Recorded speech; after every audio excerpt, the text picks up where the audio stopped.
पंजशीर पर पाकिस्तान तालिबान के प्लान का पर्दाफाश। पंजशीर को जिताने में मदद के बदले पाकिस्तान ने तालिबान से मांगा बड़ा हाथ। पाकिस्तान की करतूत के बाद हाई अलर्ट, तालिबान को नस्तो नाबूद करेगा भारत। अंतर्राष्ट्रीय स्तर पर भारत का महाऐलान, सदमे में जा पहुंचा पाक और तालिबान। दोस्तों, जिस पंजशीर पर कभी कोई भी देश, कोई भी शासक राज नहीं कर पाया, आखिर 20 साल पहले तालिबान भी जहां से नस्तो नाबूद होकर लौटा, अपनी पूरी तरह से शिकस्त पंजशीर के अंदर करवाकर अपने कमजोरी का सबूत दिखाया कि वह केवल बंदूक के दम पर लोगों को डरा कर सत्ता हासिल कर सकता है, लेकिन सूरवीरों के सामने उसकी फट जाती है।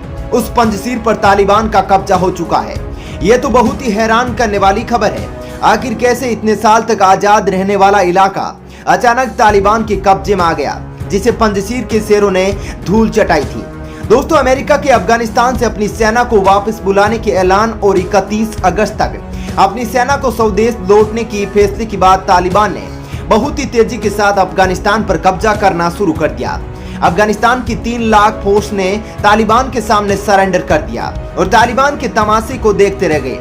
तालिबान से एक भी जगह लड़ाई नहीं लड़ी। पहला सवाल तो यहीं पर खड़ा हो जाता है कि एक हाईटेक सेना जिसे अमेरिका ने तैयार किया था, वह कैसे इतनी आसानी से तालिबान के सामने घुटने टेक सकती है। इसके पीछे भी बहुत बड़ी साजिश बताई जा रही है।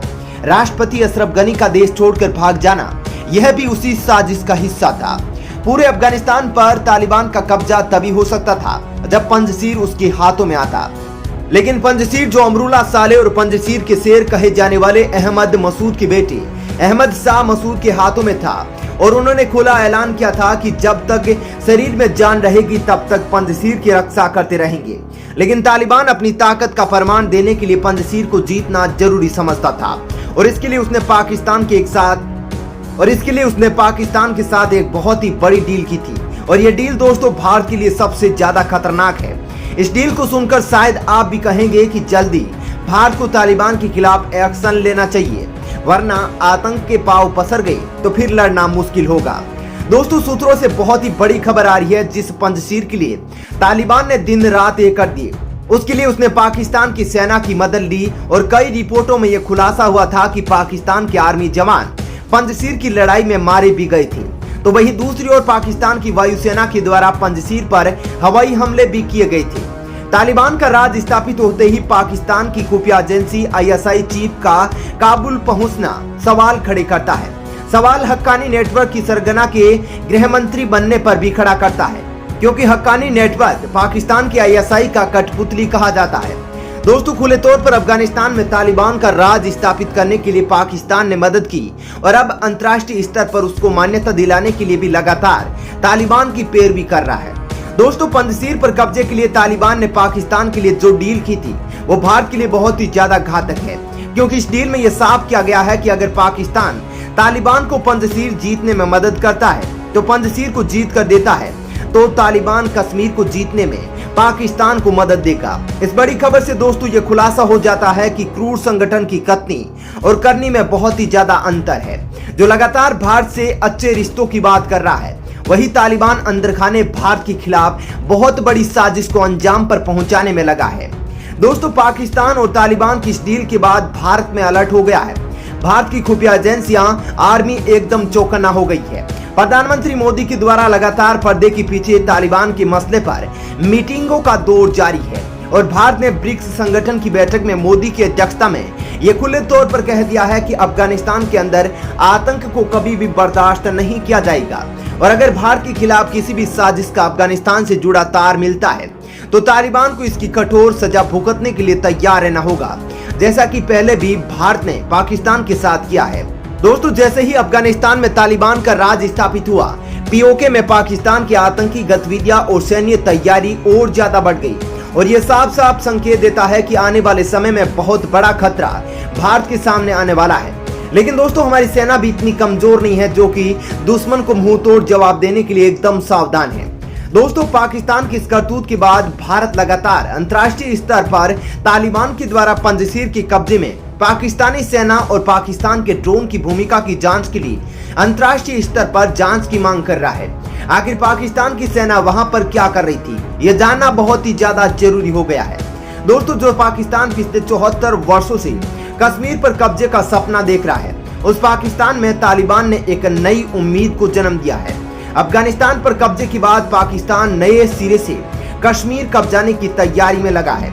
दोस्तों, इसके लिए पाकिस्तान ने अफगानिस्तान के अंदर जो हथियार अमेरिका छोड़कर गई है, उनको वापस सक्रिय करके काम में लेने का मन बना लिया है और इसके लिए अफगानिस्तान से इन हथियारों की तस्करी भी शुरू हो गई है।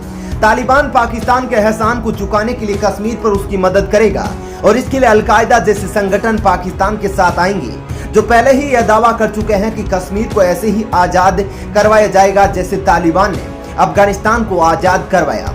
दोस्तों, आपका इस वीडियो के बारे में क्या कहना है? क्या पाकिस्तान को पहले मुंह तोड़ जवाब देना चाहिए या फिर तालिबान को? भारत के लिए कौन सा बेटर ऑप्शन है? आप कमेंट करके हमें जरूर बताइएगा।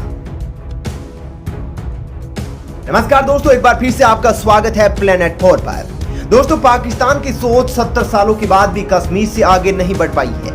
हमेशा कश्मीर को लेकर अंतर्राष्ट्रीय पटल पर रोने वाले इमरान खान ने एक बार फिर से अपने आंसू बहाए हैं और यही सोचा होगा कि कोई तो आएगा और उसके आंसू को पोंछेगा, लेकिन ऐसा बिल्कुल भी नहीं हुआ। दुनिया के अमन सुकून की चाह करने वाले देशों को अब पाकिस्तान से नफरत होने लगी है। अब सभी देश जान चुके हैं कि पाकिस्तान का काम केवल आतंकवाद को पैदा करना है। यही कारण है सभी देश मोदी के पक्ष में अपनी बात रखने लगे हैं। एक बार फिर से आतंकवाद के विषय पर पाकिस्तान को यूएन में शर्मिंदगी उठानी पड़ी है। इस वीडियो में हम पूरे विस्तार से बताएंगे कि क्यों पाकिस्तान को यूएन में शर्मिंदा होना पड़ा है।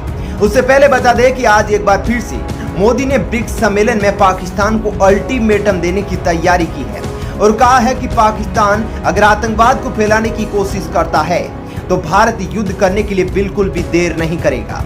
और दोस्तों, जब ब्रिक्स सम्मेलन शुरू हुआ तो उसकी अध्यक्षता की बागडोर मोदी के हाथ में थी और पाकिस्तान के प्रधानमंत्री फिर से टेलीविजन पर मोदी के बयानों को सुनने के लिए टकटकी लगाए बैठा था। इस बैठक में तालिबान पर भी मुख्य केंद्र था। पाकिस्तान समर्थित अफगानिस्तान तालिबान का खतरा तो अब दुनिया के सभी मुल्कों पर मंडराने लगा है, इसलिए इस सम्मेलन में तालिबान की बात भी जरूर हुई। ब्रिक्स में जब मोदी बोले तो कान लगे, पाकिस्तान भी सुना, चीन भी सुना और तालिबान भी सुना, और इन सब के बीच मोदी सबसे महत्वपूर्ण शब्द आतंकवाद को बोले। इमरान खान अपनी कुर्सी से उठ खड़े हुए। अभी तक आतंकवाद केवल भारत के लिए ही समस्या था, लेकिन वो अब दिन दूर नहीं है कि आतंकवाद पूरी दुनिया में फैलने वाला है। उधर चीन पर भी इस सम्मेलन के अंदर निशाना साधा गया, क्योंकि तालिबान की सरकार बनते ही चीन की ओर से तालिबान के लिए राहत पैकेज का ऐलान किया गया, जिस पर अमेरिका के राष्ट्रपति बाइडेन ने अपने बयान में कहा कि देशों को अभी तालिबान के रवैये को परखना होगा, उसके बाद ही उनसे रिश्ते बनाने होंगे। आपको बता दें कि तालिबान की सरकार बनते ही तालिबान ने अमेरिका पर एक जोरदार थप्पड़ जड़ा है, क्योंकि अमेरिका जिसको मोस्ट वांटेड आतंकवाद घोषित कर चुका है, जिस पर 37